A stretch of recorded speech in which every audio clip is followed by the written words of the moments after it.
आज हम बात करने वाले हैं उस त्योहार की जो भाई बहन के प्यार, भरोसे और सुरक्षा के बंधन को हर साल और मजबूत करता है। जी हाँ, हम बात कर रहे हैं रक्षाबंधन 2025 की। इस बार का रक्षाबंधन सिर्फ एक परंपरा नहीं बल्कि एक बेहद शुभ संयोग लेकर आ रहा है। ग्रहों की चाल से लेकर विशेष योगों तक और भद्रा काल की स्थिति, सब कुछ इस दिन को खास बना रहे हैं। तो आइए जानते हैं कि राखी बांधने का सबसे शुभ समय क्या है, कौन कौन से योग इस दिन बन रहे हैं और वो कौन से आसान उपाय हैं जिन्हें बहनें अपनाकर अपने भाई के जीवन में खुशहाली, सफलता और लंबी उम्र की कामना कर सकती हैं। सबसे पहले बात करते हैं तारीख की। तो इस बार रक्षाबंधन का पावन पर्व शनिवार 9 अगस्त 2025 को मनाया जाएगा। लेकिन जैसा कि आप जानते हैं, हिंदू पंचांग के अनुसार त्योहार केवल तारीख देखकर नहीं बल्कि तिथि और मुहूर्त को ध्यान में रखकर मनाया जाता है। इस साल रक्षाबंधन की पूर्णिमा तिथि शुरू होगी 8 अगस्त दोपहर 2:12 पर और समाप्त होगी 9 अगस्त दोपहर 1:24 पर। यानी पर्व का मुख्य दिन 9 अगस्त ही रहेगा, क्योंकि उस दिन सूर्योदय के समय पूर्णिमा तिथि विद्यमान होगी। अब आते हैं उस बात पर जो हर साल लाखों बहनों को उलझन में डाल देती है, भद्रा काल। अक्सर रक्षाबंधन पर भद्रा काल आ जाता है, जिसमें राखी बांधना अशुभ माना जाता है।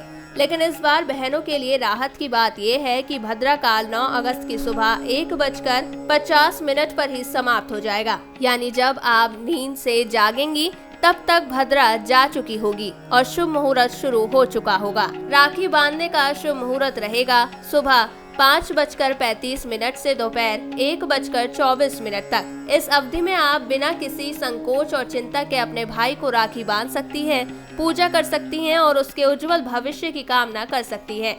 इस साल का रक्षाबंधन एक तरह से पूर्ण धार्मिक और ज्योतिषीय दृष्टि से उत्तम समय में मनाया जा रहा है। ऐसा संयोग हर साल नहीं बनता। अब बात करते हैं उन ग्रहों की खास स्थिति की जो रक्षाबंधन 2025 को और भी विशेष बना रही है। इस वर्ष का रक्षाबंधन केवल तिथि और मुहूर्त के लिहाज से ही नहीं बल्कि ग्रहों और शुभ योगों के कारण भी बेहद फलदायी माना जा रहा है। सबसे पहले तो इस दिन बन रहा है बुधादित्य योग, जो तब बनता है जब सूर्य और बुध एक ही राशि में आते हैं। यह योग बुद्धि, वाणी और नेतृत्व क्षमता को बढ़ाता है। जब बहनें इस योग में राखी बांधती हैं तो भाई के जीवन में निर्णय क्षमता, सफलता और सम्मान में वृद्धि होती है। इसके अलावा 2 अत्यंत शुभ योग और बन रहे हैं, सर्वार्थ सिद्धि योग और सौभाग्य योग। सर्वार्थ सिद्धि योग रहेगा सुबह 5:47 से दोपहर 2:23 तक और यह योग किसी भी शुभ कार्य को सिद्धि प्रदान करता है। यानी इस योग में किया गया कोई भी काम अच्छे परिणाम देता है। वही सौभाग्य योग तो और भी खास है, क्योंकि यह पूरे दिन बना रहेगा और 10 अगस्त की सुबह 2:15 तक ही प्रभावी रहेगा।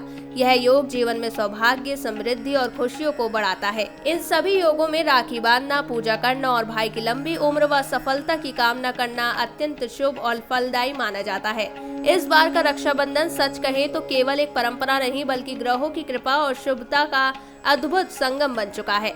अब बात करते हैं रक्षाबंधन के धार्मिक और सांस्कृतिक महत्व की, जो इसे सिर्फ एक रस्म नहीं बल्कि एक गहरा भावनात्मक और आध्यात्मिक पर्व बनाता है।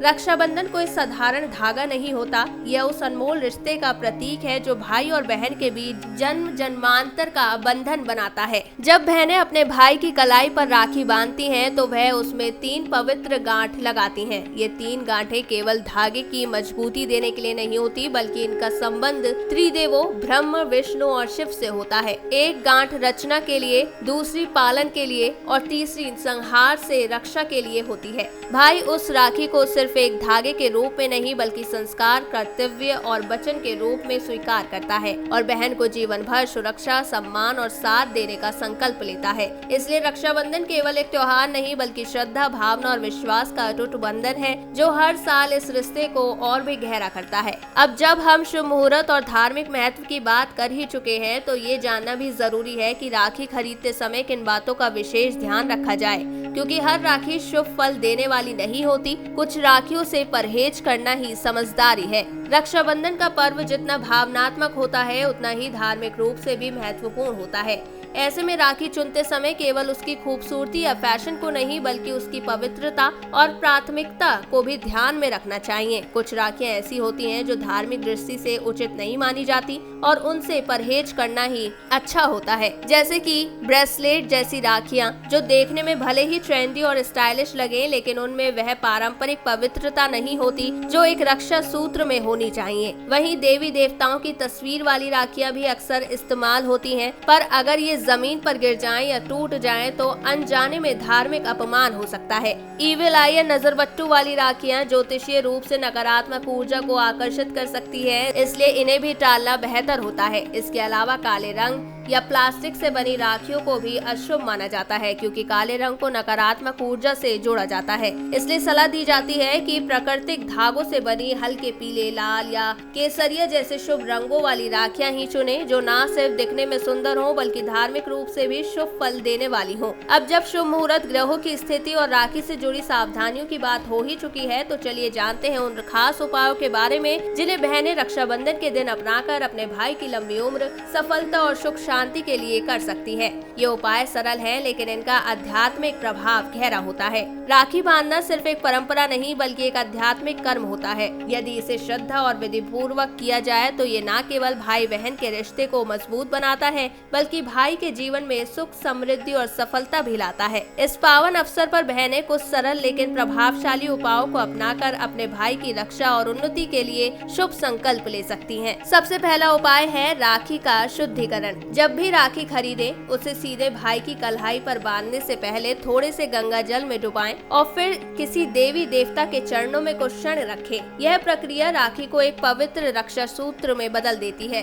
दूसरा उपाय है भगवान गणेश की पूजा। क्योंकि गणपति विघ्नहर्ता है, इसलिए रक्षाबंधन के दिन भाई बहन को मिलकर गणेश जी का स्मरण करना चाहिए। यह पूजा जीवन की हर कठिनाई को दूर करने और रिश्तों में स्थिरता लाने में मदद करती है। तीसरा उपाय है चंद्रदेव की उपासना। क्योंकि रक्षाबंधन पूर्णिमा के दिन आता है और चंद्रमा को मन और भावनाओं का स्वामी माना जाता है। रात को चंद्र दर्शन करें, उन्हें अर्घ्य दें और परिवार की सुख शांति की प्रार्थना करें। यह मानसिक संतुलन और प्रेम को बढ़ावा देता है। चौथा उपाय है नजर उतारना। अक्सर हमारे अपने ही अपनों की नजर लग जाती है। ऐसे में एक छोटा सा उपाय करें। एक फिटकरी का टुकड़ा लें, भाई के सिर के ऊपर से 7 बार घुमाएं और किसी सुनसान चौराहे पर जाकर फेंक दें। इससे नकारात्मक ऊर्जा का प्रभाव कम होता है। पांचवा और अंतिम उपाय है शिवलिंग पर जल अर्पण। यह उपाय खास तौर पर उन बहनों के लिए है जो अपने भाई की दीर्घायु और स्वास्थ्य के लिए संकल्पित है। सावन के आखिरी दिनों में रक्षाबंधन आना अपने आप में विशेष होता है। ऐसे में भोलेनाथ पर गंगा जल या दूध अर्पित कर भाई के नाम से प्रार्थना करें कि उसका जीवन सुखमय और दीर्घकालीन हो। तो इस रक्षाबंधन करें पूरी तैयारी, राखी बांधने का शुभ मुहूर्त चुने, ग्रहों की सकारात्मक स्थिति का लाभ लें और इन आध्यात्मिक उपायों को अपनाकर अपने भाई के जीवन को करें और भी सुरक्षात्मक और उज्जवल। क्योंकि रक्षाबंधन केवल एक रस्म नहीं है, यह संस्कार, प्रेम, सुरक्षा और कर्तव्य का पर्व है जो हर साल भाई बहन के रिश्ते को और भी गहराई और पवित्रता से भर देता है। तो दोस्तों, अगर आपको ये जानकारी पसंद आई हो तो इसे शेयर करें और अपने भाई या बहन को टैग करना ना भूलें। प्राइम न्यूज के साथ जुड़े रहिए, जहां हम लाते हैं हर त्योहार और परंपरा की पूरी जानकारी सरल भाषा में।